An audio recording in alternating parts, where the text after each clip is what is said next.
Imagining a social media post is not a government Not at all. That's a quote. That's what he said. Yeah, it's okay. Well, that's what he said, but that's not ultimately what happened as acting director. Is all these decisions Did have his to come actions to me. have your full support?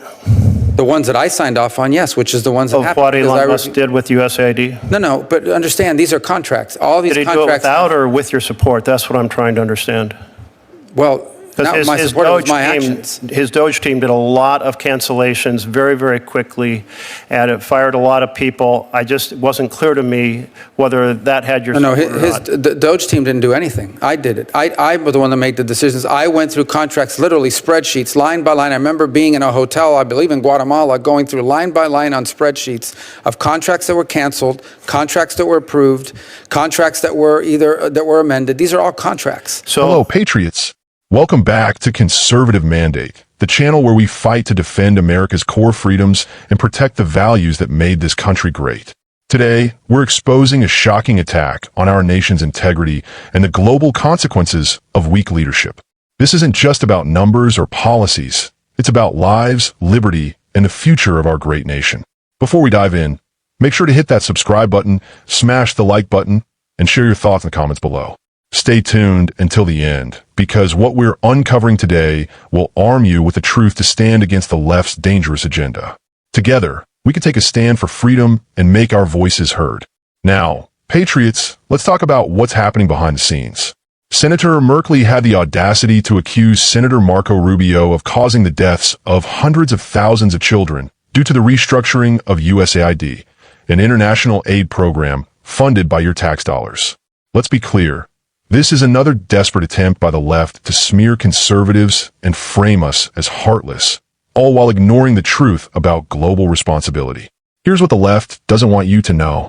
Rubio didn't just toss away funding for the world's problems. He took a hard look at the bloated, unchecked aid programs that funnel billions of your hard-earned dollars overseas with little to no accountability. While Merkley sings the praises of so-called humanitarian aid, he conveniently ignores the rampant inefficiencies, corruption, and dependency these programs create. Why should the United States be the world's piggy bank when other nations refuse to step up? Patriots, enough is enough. Merkley. I want to turn to the issue my colleagues have mentioned, and that is there is a legal way to restructure the Secretary of State's department and USAID specifically. But what we saw on February 3rd was Elon Musk say, over the weekend, I tossed USAID into the wood chipper. That's a pretty profound weekend. It didn't involve consultation with Congress over the consequences. There was no rewriting of the law. There was no discussion of what funds could be delayed, frozen, redirected. And the result is different groups have estimated how many people have died to date and will die over the course of a year or a prolonged period as a result of the destruction of the weekend of February 1st and 2nd. Did Elon Musk have your support in putting USAID into the wood chipper? Well, I don't think that's a X post, or I guess you're imagining a social media post, is not a government. Not at all. That's a quote. That's what he said. Yeah, it's okay. Well, that's what he said, but that's not ultimately what happened as acting director. Is all these decisions Did his actions have your full support? The ones that I signed off on, yes, which is the ones that happened. Of what Elon Musk did with USAID? No, but understand, these are contracts. All these contracts. Did he do it without or with your support? That's what I'm trying to understand.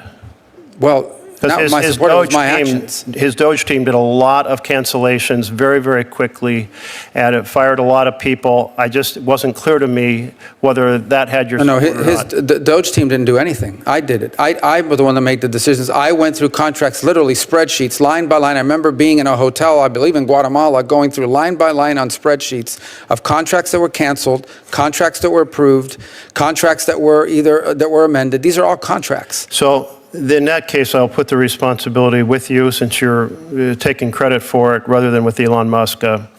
But the Boston School of Public Health has a kind of a website where they post their estimated deaths as a result of the actions that were taken to dismantle USAID. And they're updating it continuously. So you go to it, the numbers keep changing. They have a one-year estimate, but they also have what they estimate has happened to today.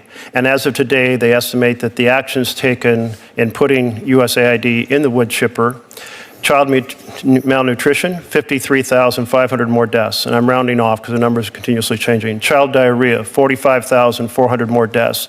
Child pneumonia, 59,200 more deaths. Malaria, 25,100 more deaths. So what happened that weekend has resulted in the death of hundreds of thousands of children, and the estimate for the end of this year is much, much higher. This happened because the law was not followed for consultation with Congress, analysis, bringing in experts, holding hearings. How do you kind of accept what you just put forward, that it was your action to cancel these contracts? Your contracts in this fashion, freezing fund, firing individuals, has resulted in the death of hundreds of thousands of children.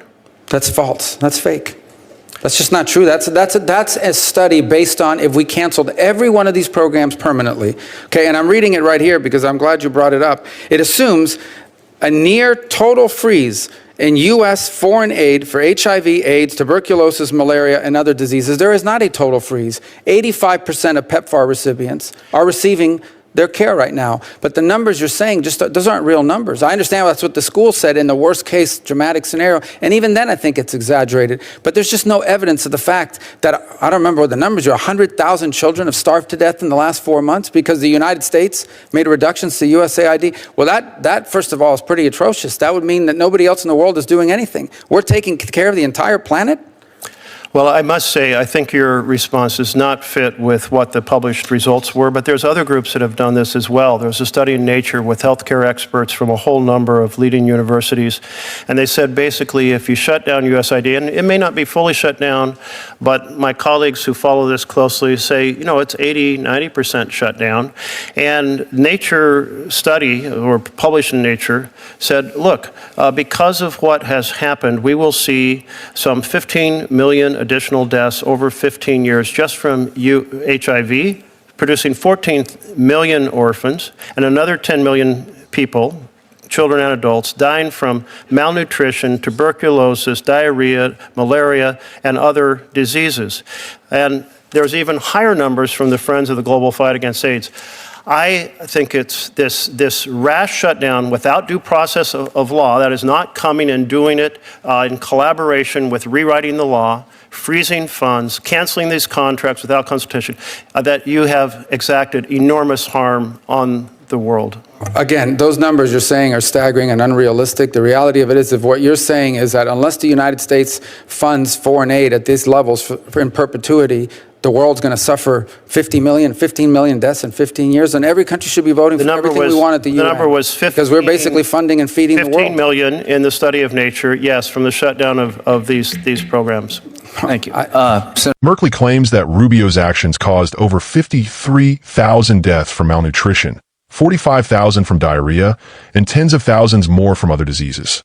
But here's the kicker. Those numbers are based on wild, exaggerated studies that assume a complete, permanent shutdown of all aid programs.